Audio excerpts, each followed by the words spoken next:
Have you been putting up with back pain going down your leg or neck pain going down your arm? Are you sick and tired of being sick and tired and you now want to ask the doctor to order an MRI so you can see exactly what the structures in your body look like?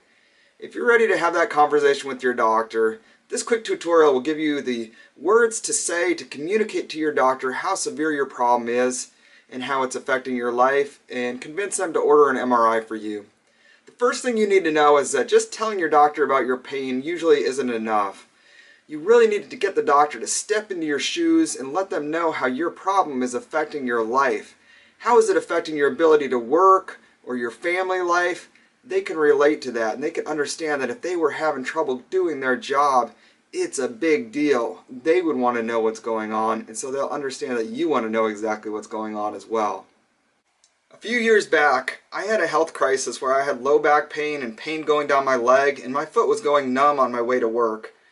And I had trouble getting a doctor to take my problems seriously. And during that time, I realized that my pain was a 4 or 5 out of 10, so it made sense that these doctors didn't think I was in a crisis. I was still able to walk normally, and I was still able to be a pleasant person. During that time, I realized that there's this second scale that's more important for you, but you need to communicate it to your doctor. In the scale, I call it the how ticked off are you your problem scale. The ticked off at your problem scale goes up based on a few different factors. First, if your problem threatens your ability to work, that's a crisis. Second, if your problem won't let you do basic family activities, if you aren't able to get down and play with your kids, if you can't do the dishes, if you can't have sex, that's another huge deal. Third would be if your problem limits you from doing something you love. So let's say that you have shoulder pain, and if you play tennis it shoots up to an 8 out of 10. That's going to have a huge ticked off at the problem increase. Fourth would be if your problem's gradually getting worse. So let's say you have hip pain and you're only 30 years old, you end up thinking, I'm so young, what am I going to feel like when I'm 50, 60, or 70 years old? Fifth would be if your problem's a mystery. Let's say that you've been to multiple providers and nobody actually explains what your problem is or seems to know what's going on. Sixth would be if your problem has periodic flare-ups. So sometimes I have a patient come in and they say, my pain right now is not bad at all, but a few weeks back my back pain was so bad that I had to have my wife help me get off the toilet. Understandably, that person has a very high ticked off at their problem scale. So thinking back to my situation, my pain was only 4 or 5 out of 10, but I was 8 out of 10 ticked off at my problem because it seemed like it might ultimately take away my ability to work. It was gradually getting worse, and I talked to a couple doctors and they didn't take my problem seriously, so I was getting very frustrated.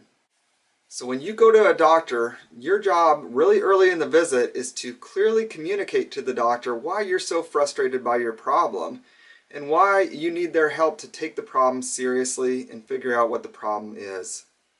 I'll go over some sample statements that a person might say to their doctor next, and I hope you'll be able to see that this would help the doctor step into your shoes and understand why your problem is a big deal, even though you're not wincing or yelping with every step.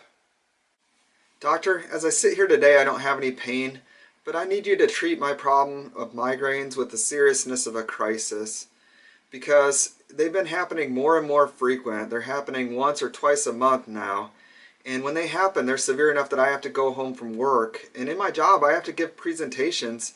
If one of them happens on a day when I have an important presentation, it could ultimately cost me my job, and so really would like to know any thoughts that you have about how to figure out exactly what's going on. Doctor, as I sit here today, my back pain's pretty mild, but I need us to treat it with the seriousness of a crisis because if I go on a long drive, it completely seizes up. It happened on one of my business trips and I wasn't able to perform my job.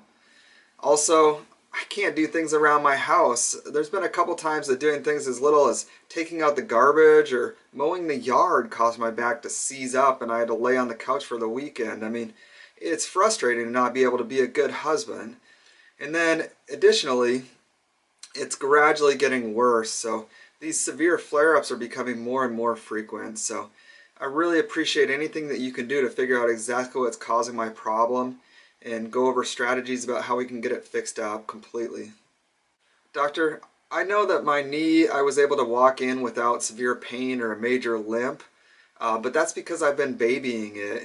anytime I run, which I used to consider running to be the thing that I love, my knee flares up, it swells up, it gets up to like 8 out of 10 pain if I do that, and so I've just had to stop, but I'm super frustrated.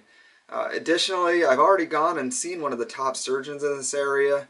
They did an arthroscopy, that didn't fix it, and I've gone and see a physical therapist and they didn't fix it. And so I really am here just asking you to treat this knee problem with the seriousness of a crisis. And I'd like to know anything that you think that we could do to figure out exactly what's causing my knee to still have this problem and what we can do to get it fixed up. I really hope that you found this information valuable and that you're able to put it into action to have a healthier life for you and your family members and your friends. Share this video with your loved ones. If you haven't had a situation where you've been to the doctor and have felt frustrated because they didn't take your problem seriously, it's almost guaranteed that at some point you will deal with that issue.